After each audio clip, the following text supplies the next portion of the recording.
பிரியாணி மசாலா செய்வது பார்க்கலாம் வாங்க. ஃபர்ஸ்ட் வந்து பாத்தீங்கன்னா மங்களகரமா ரெட் சில்லி இருந்து ஆரம்பிப்போம். காஞ்ச மிளகாய் இது நார்மல் தான்.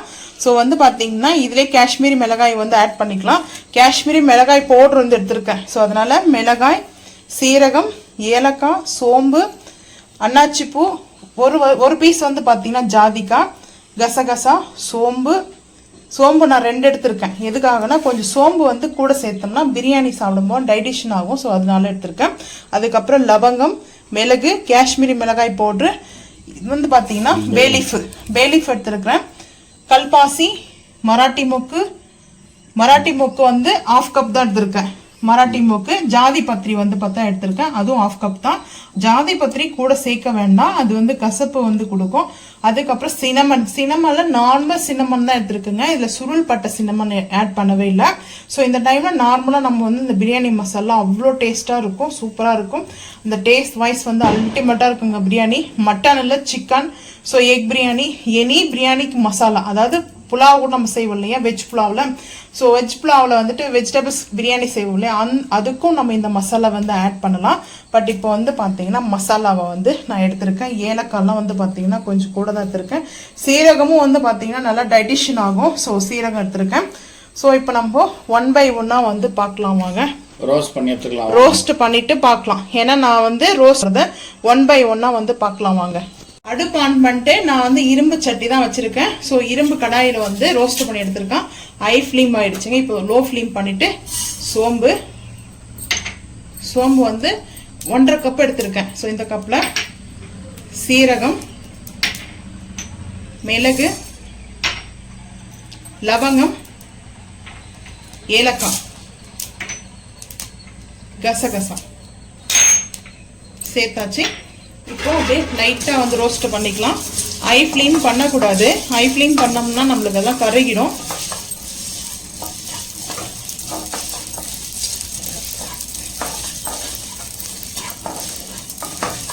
இது கூடவே நம்ம வந்துட்டு எடுத்து வச்சிருக்கிற கல்பாசி வந்து பார்த்தீங்கன்னா கல்பாசி, ஜாதி பத்திரி கம்மியாக எடுத்துக்கோங்க. ரொம்ப காரமாக, அதாவது ரொம்ப கசப்பாயிடுங்க. ஜாதி பத்திரி கூட வந்து சேர்த்துக்க வேண்டாம். நம்ம வந்து இந்த டைம் கொஞ்சம் கூட வந்து மசாலா ரெடி பண்ணிட்டுருக்கோம். ஃபைனலில் ரோஸ் பட்டர்ஸ் வந்து சேர்த்துக்க போகிறோம்.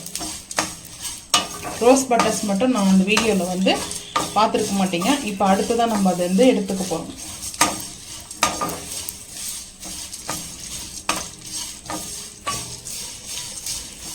ரோஸ்ட் பண்ணாமலே மசாலா வந்துட்டு ரா மசாலா அரைச்சி பிரியாணி செஞ்சு சாப்பிட்டு அது அந்த அளவுக்கு டேஸ்ட் வந்து பார்த்தீங்கன்னா அந்த 1 டேக்கு மட்டும்தான் இருக்கும். ரோஸ்ட் பண்ணி சாப்பிட்றதுனால அந்த மசாலாவோட டேஸ்ட்டும் வந்து இன்க்ரீஸ் ஆகும். ஸோ ரொம்ப நாள் வந்து பார்த்தீங்கன்னா இந்த மசாலா வந்து கெட்டு போகாமல் இருக்க ரூம் டெம்பரேச்சர்லேயே வந்து வச்சு யூஸ் பண்ணிக்கலாம். ஃப்ரிட்ஜ் இப்போது லைட்டாக வந்து பார்த்தீங்கன்னா இது டச் பண்ணி பாருங்கள். டச் பண்ணி பார்த்தீங்கன்னாவே தெரியும். ஸோ நல்லா வந்துட்டு ரோஸ்ட் ஆகிடுச்சு. கருகவும் கூடாதுங்க. சேம் வந்து பார்த்தீங்கன்னா கருகக்கூடாது. கருகாமலே நம்மளுக்கு இந்த மசாலா ரெடி ஆகும். இப்போ வந்துட்டு இப்போ நம்ம இந்த பிளேட்டுக்கு வந்து மாற்றிக்கலாம். ஆற வச்சு தான் அரைக்க போகிறோம்.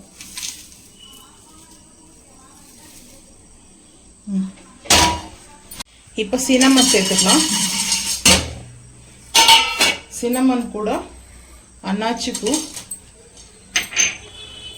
அதுக்கப்புறம் காஞ்ச மிளகாய், மராட்டி மொக்கு சேர்த்துட்டு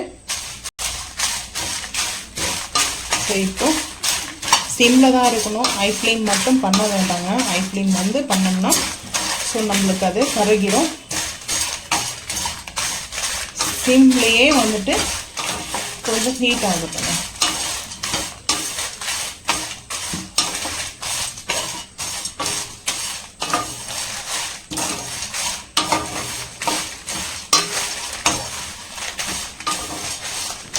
இப்போ இந்த பிரியாணி இலை வந்து சேர்த்துக்கலாம். பேலீஃபை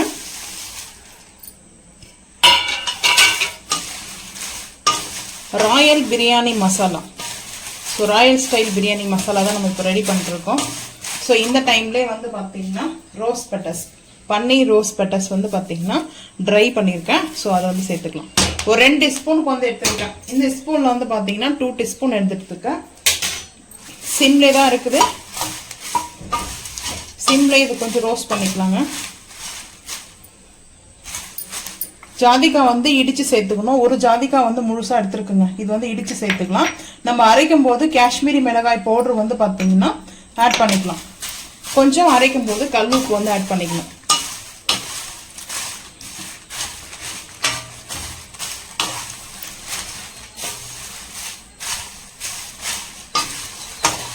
டச் பண்ணி பார்த்தோம்னா நம்மளுக்கு தெரியும் நல்லா ஹீட் ஆகிருக்குது அப்படின்னு சொல்லிட்டு பார்த்தப்போ தெரியுங்க நம்மளுக்கு.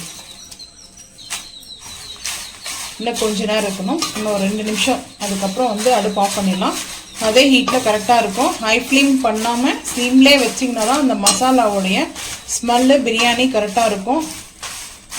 இல்லைன்னா அந்த மசாலா வந்து கொஞ்சம் சொதப்பல் இருந்தாலே அந்த பிரியாணியோட டேஸ்ட் வந்து பார்த்தீங்கன்னா அப்படியே கம்ப்ளீட்டாக மாறிடும்.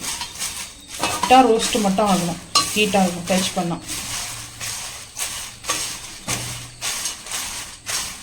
அவ்வளோதாங்க. இப்போ அடுப்பு ஆஃப் பண்ணிடலாங்க. ஆஃப் பண்ணிவிட்டு ஆற வச்சுட்டு கம்ப்ளீட்டாக வந்து சில்னஸ் கொஞ்சம் வந்து பார்த்தீங்கன்னா அந்த ஹீட்டு ரிலீஸ் ஆனதுக்கப்புறம் அரைக்கிறத பார்க்கலாங்க. ஃபஸ்ட்டு ரோஸ்ட்டு பண்ணல கடாயில் இந்த சின்னமனு அது சேர்த்துக்கலாங்க. கொஞ்சம் கொஞ்சமாக தான் சேர்க்க போகிறேன். ஏன்னா நம்ம வந்து அப்படியே சேர்க்க போகிறது இல்லை. இன்னும் கொஞ்சம் நேரத்தில் சாங்ஸ் ஆன் பண்ணிடுவாங்க. இது கூட நம்ம இந்த இடிச்செடுத்த ஜாதிக்காய் இடிச்செடுத்த வந்து முழு ஜாதிக்காவும் சேர்த்துக்க போகிறோம். ஏன்னா மசாலா கொஞ்சம் கூட இருக்குங்க. அதுக்கப்புறம் காஷ்மீரி மிளகாய் பவுடர். அடுத்து நம்ம வீடு ஷிப் பண்ணிட்டு தான் மசாலா அரைக்க போகிறோம். அதனால இந்த மசாலா கொஞ்சம் கூடவே அரைக்க போகிறோம். ஸோ இதை கூட வந்துட்டு கொஞ்சமாக வந்து கல்லுப்பு வந்து சேர்த்துக்கலாம். லைட்டாக சேர்த்துட்டு அரைச்சிட்டு வந்து பார்த்துக்கலாம் வாங்க. 2 பட்டா வந்து பார்த்தீங்கன்னா ஜாரில் சேர்த்து அரைச்சிட்டோங்க. டைம் ஆகுது. ஏன்னா வந்து இங்கே சாங்ஸ் வந்து ஆன் பண்ணிடுவாங்க 5 o'clock. ஸோ அதுக்கு முன்னாடி எங்களுக்கு டைம் கிடையாது. ஸோ அதுக்கு முன்னாடி வந்து பார்த்தீங்கன்னா இப்போ அரைச்சாச்சுங்க. அவ்வளோதான் ரெடி ஆகிடுச்சு. நான் அந்த ஒயிட் பிளேட்டில் வச்சு காமிக்கிறேன் பாருங்கள். இந்த மசாலாவை சூப்பராக இந்த மாதிரி தாங்க இருக்கும். பிரியாணி மசாலா, ராயல் பிரியாணி மசாலா. ஸோ இந்த டேஸ்ட்டு சூப்பராக இருக்கும். ஸோ இது சிக்கன், மட்டன், அதுக்கப்புறம் வந்து பார்த்தீங்கன்னா எக் பிரியாணி கூட செய்யலாம். ஸோ பிரியாணிக்கு இந்த மசாலா ரொம்ப ரொம்ப ஃபேவரெட்டு ராயல் ஸ்டைல். அதாவது நம்ம இந்த ரோஸ் பட்டர்ஸ் வந்து சேர்த்துருக்குறோம் இல்லையா. ஸோ அதனால தாங்க இப்போ பார்த்தீங்கன்னா சூப்பராக ரெடி ஆகிடுச்சு. இந்த மசாலா ஆற வச்சுட்டு அப்புறம் நம்ம ஒரு ஏர் கண்டெய்னர் பாக்ஸில் வந்து ஸ்டோரேஜ் பண்ணி வச்சிடலாம். ஃபைனலாக இந்த மசாலா நம்ம என்ன சேர்த்தோம்னு பார்த்தீங்கன்னா ஃபைனலில் வந்துட்டு நம்ம சேர்த்தது வந்து பார்த்தீங்கன்னா பூச்சி வைக்காத வண்டு வைக்காத இருக்கிறதுக்கு கெட்டு போகாது இருக்கிறதுக்காக பேலீஃப் சேர்த்துருக்கோம்ல. பேலீஃப் வந்து மசாலா வந்து கெட்டு போகாதுங்க. ஸோ அந்த பேலீஃப் சேர்த்து நீங்கள் அரைச்சும் போது பார்த்தீங்கன்னா மசாலா வந்து ரூம் டெம்பரேச்சர்லேயே வச்சு யூஸ் பண்ணலாம். 6 monthலேருந்து 1 year வரைக்கும் வந்து ஸ்டோரேஜ் பண்ணலாம். அவ்வளோ நாள் ஸ்டோரேஜ் பண்ணுறீங்களா தான் நீங்கள் இந்த போல் மசாலாவில் பேலீஃப் வந்து ஆட் பண்ணி பாருங்கள். இந்த மசாலா கெட்டு போகாது. ஸோ இந்த வீடியோ உங்களுக்கு பிடிச்சிருந்துச்சுன்னா மறக்காமல் லைக் பண்ணுங்கள், ஷேர் பண்ணுங்கள், சப்ஸ்கிரைப் பண்ணுங்கள், பெல் ஐக்கான் வந்து கிளிக் பண்ணுங்கள். மறக்காமல் சேனல் வந்து ஃபாலோ பண்ணுங்கள். அப்போ தான் நம்ம போகிற வீடியோ உங்களுக்கு நோட்டிஃபிகேஷன் வரும். தேங்க்யூ.